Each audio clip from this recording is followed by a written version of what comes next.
In today's course,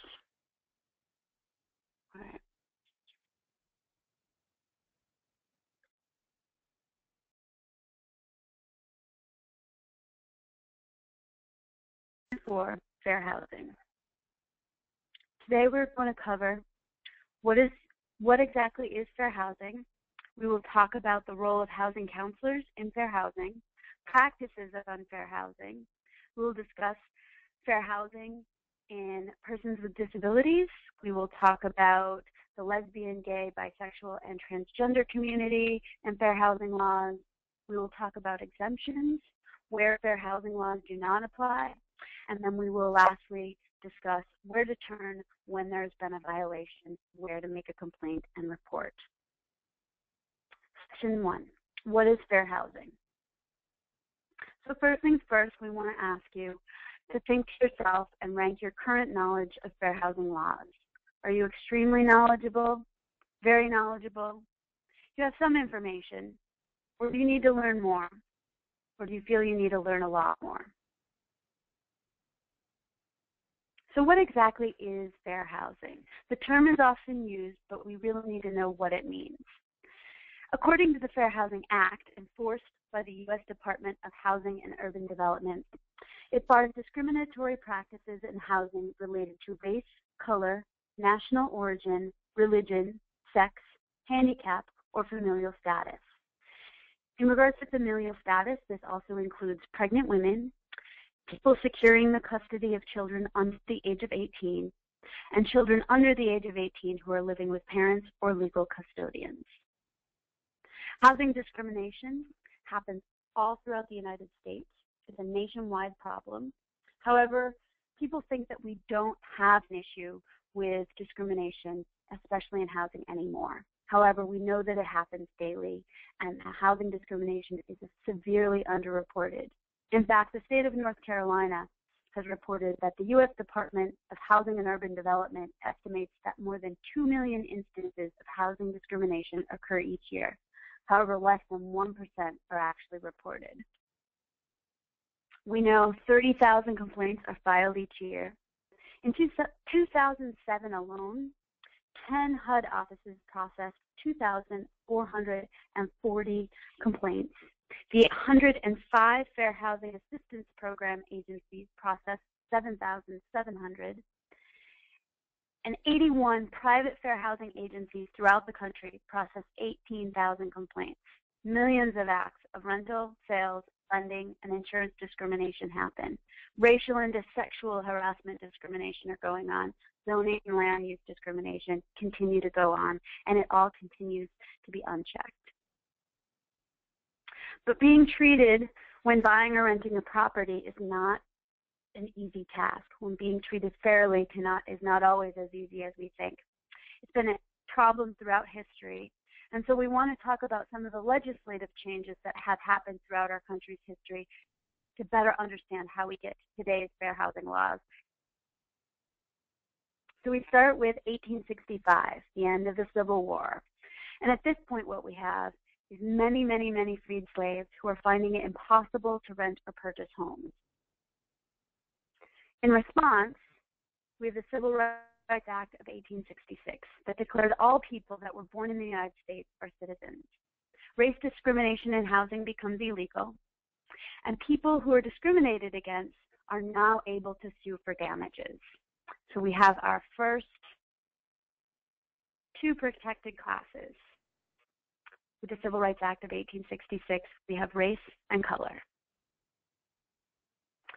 30 years later, we come to Plessy versus Ferguson.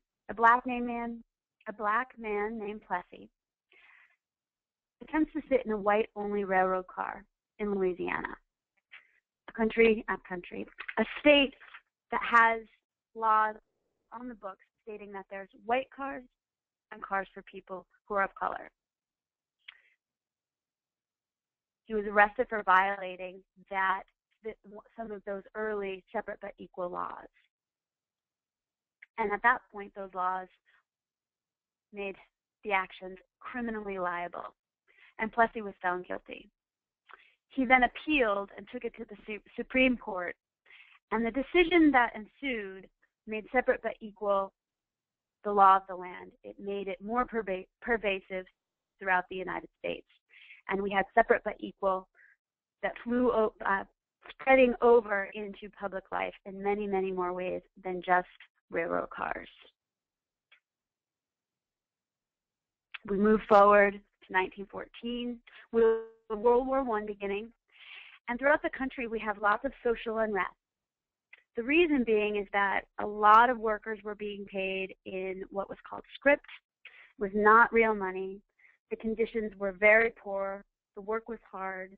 There were waves of labor strikes, and there was a massive shortage of decent homes for urban workers. And the federal government once again stepped in to deal with and help to adjust what was going on. They wanted to get a handle on civil unrest, and they wanted to stimulate the economy. And what we had in 1918, their response, was the Own Your Own Home campaign, where the U.S. Department of Labor began providing opportunities for urban workers to become homeowners. This is the first point where legislatively, as a country, we start supporting home ownership. However, this first attempt failed. And we ask ourselves, why did it not work? So we had our Own Your Own Home campaign. Part of the problem were the types of loans. It was terms that were very short, 5 to 10 years, very high down payments of 50% or more, and bullet, otherwise known as balloon payments, of the principal at the end of the term.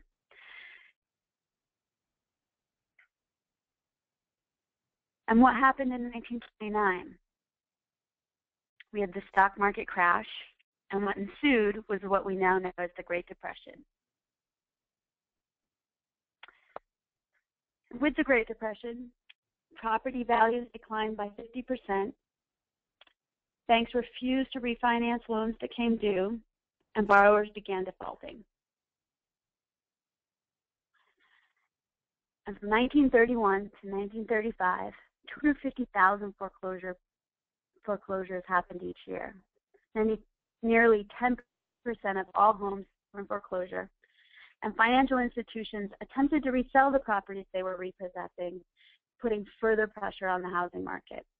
So we didn't learn our lesson then, and that same type of activity and same type of issues came to happen again as we struggled with a boom and then terms that weren't necessarily working very well for homeowners.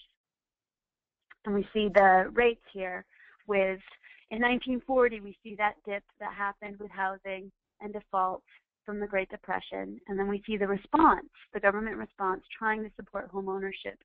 And in 20 years, we just see a huge boost in the homeownership rates between 1940 and 1960.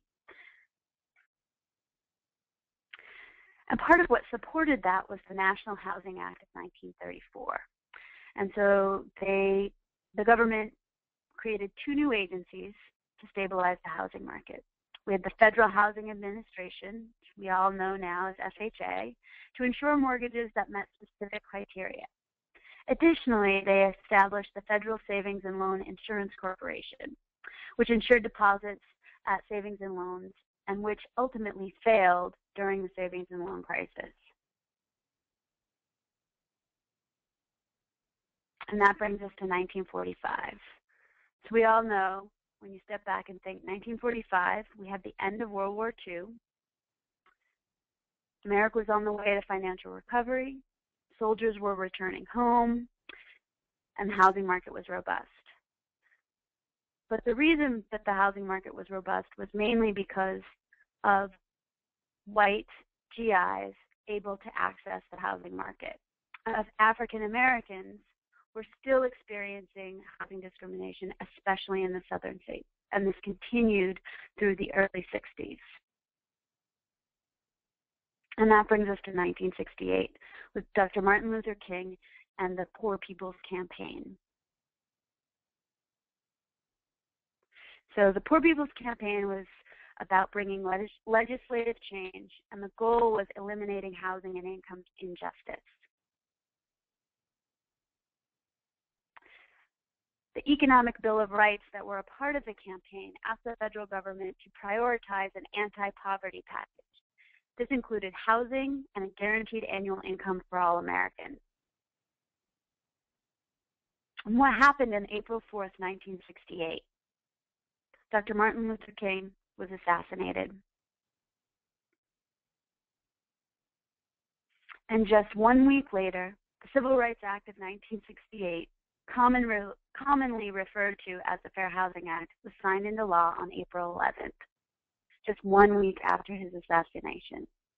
With this law, it became unlawful to discriminate in housing matters, and it made housing opportunities available for all Americans regardless of race, creed, and national origin. Goals that Martin Luther King and the supporters of the Poor People Campaign were trying to access for a number of years. So the results of the Fair Housing Act of 1968. We know that the Civil Rights Act of 1866 allowed for folks to file lawsuits when they experienced discrimination. But now the Fair Housing Act allowed it to be a federal matter, where the government had the right and the power to prosecute violators of housing discrimination.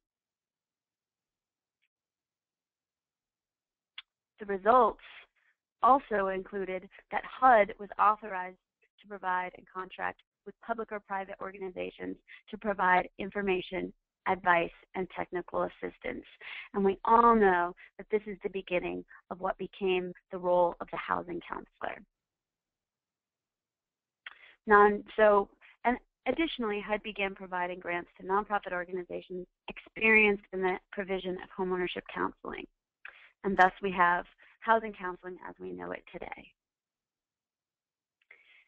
So we come back to the protected classes. Fair housing laws up to 1968. We have the protection in regards to race, color. We now are protected in regards to religion and national origin. Down the road, 1974, the Housing and Community Development Act is passed.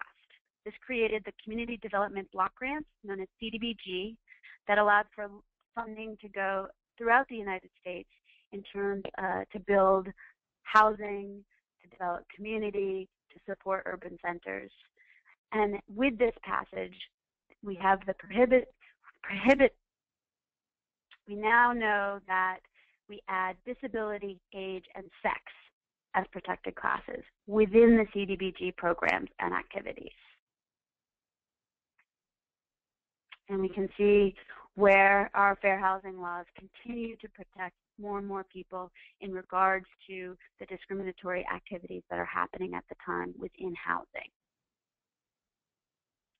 Down the road, we make further amendments in 1988 to the Fair Housing Act. The important thing is that there are now stiffer penalties and expanded coverage to include disabled persons and families with children. And this is the first time that families with children are now protected under fair housing laws. It bars discrimination in the sale or rental of housing on the basis of a disability. It requires the design and construction of new covered multifamily dwellings to meet certain adaptability and accessibility requirements. It also barred discrimination in the sale or rental of housing because there are children in a family.